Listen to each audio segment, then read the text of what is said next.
Hello genius, how are you well. तो आज हम देखने जाने जा रहे हैं नेक्स्ट लेक्चर प्रत्यावर्ती धारा का, अल्टरनेटिंग करंट का नेक्स्ट लेक्चर। मोस्ट इम्पोर्टेंट हमारे सर्किट्स चल रहे हैं, इसको हम बेसिक से ए टू जेड समझने वाले हैं।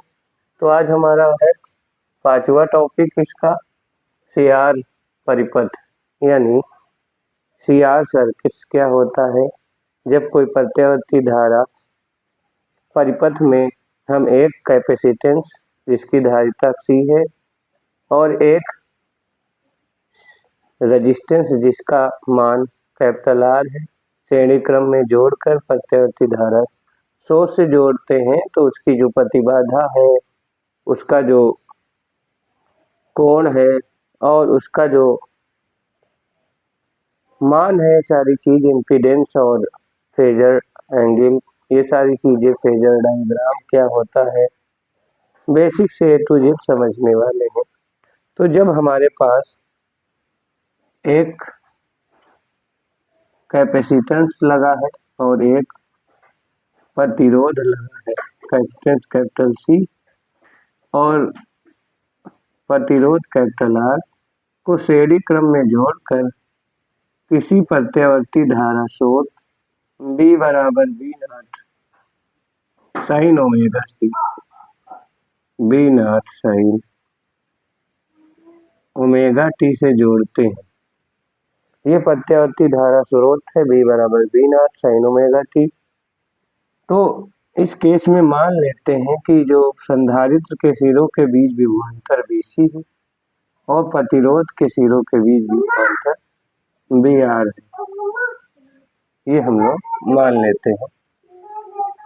तो यहाँ लिखेंगे जब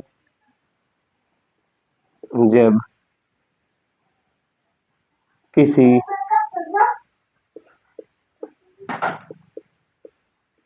संधारित्र जिसकी धारिता कैपिटल C तथा एक प्रतिरोध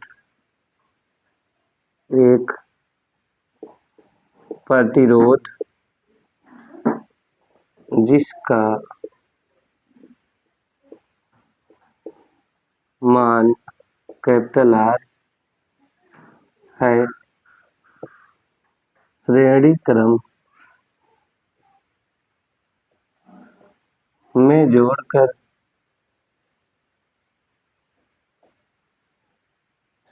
में जोड़कर प्रत्यावर्ती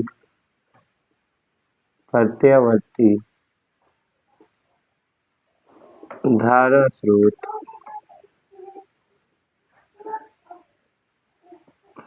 B बराबर B not sine omega T से जोड़ते हैं।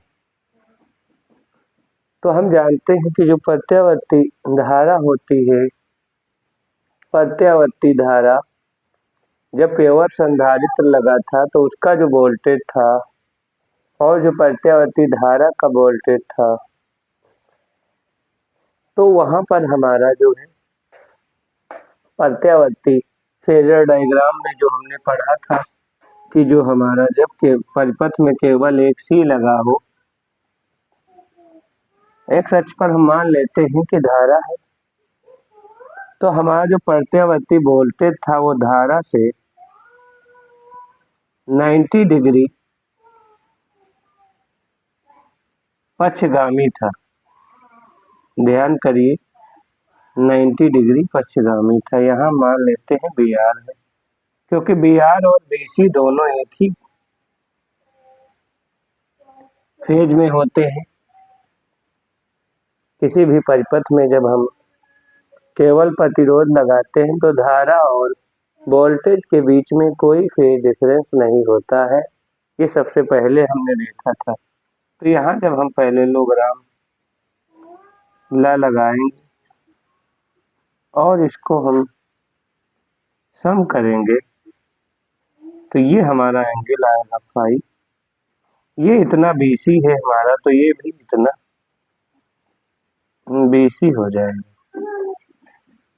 तो ये हमारा फेजर डायग्राम होता है। सीआर सर्किट का।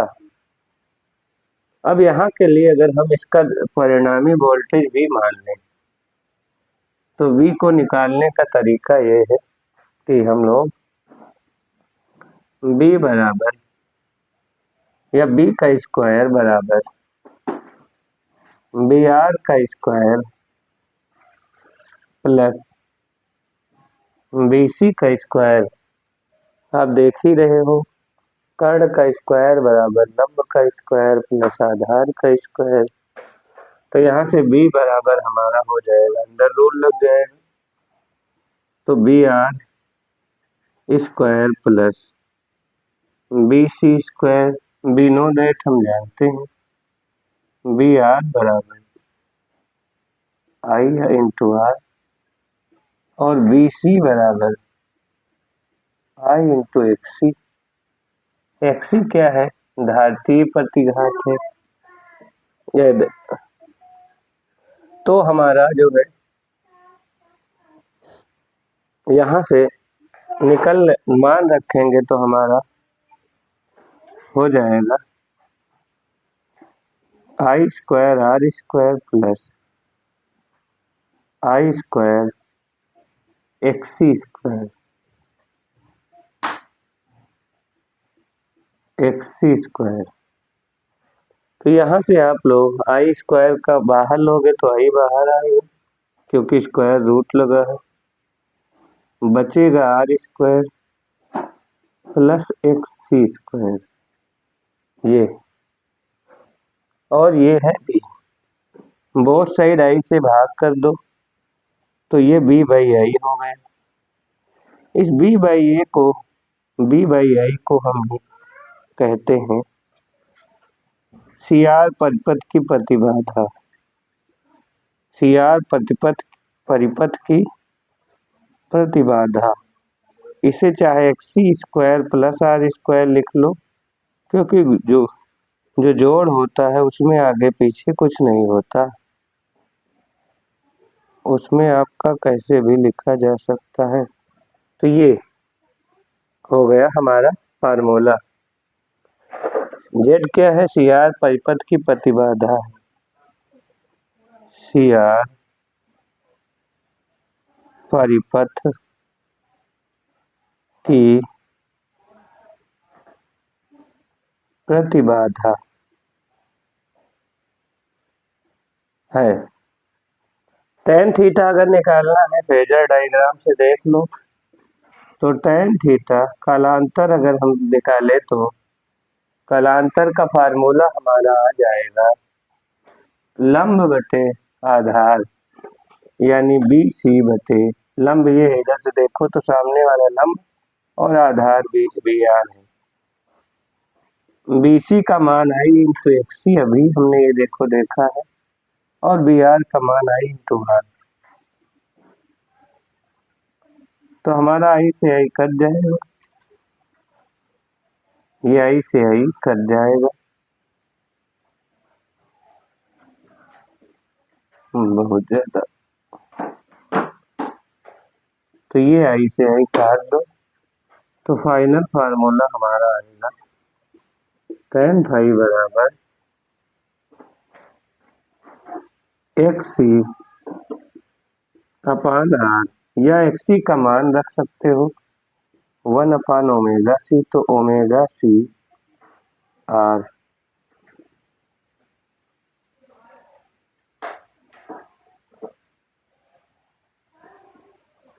तो ये हमारा फार्मूला आ गए, जो मेन फार्मूला है।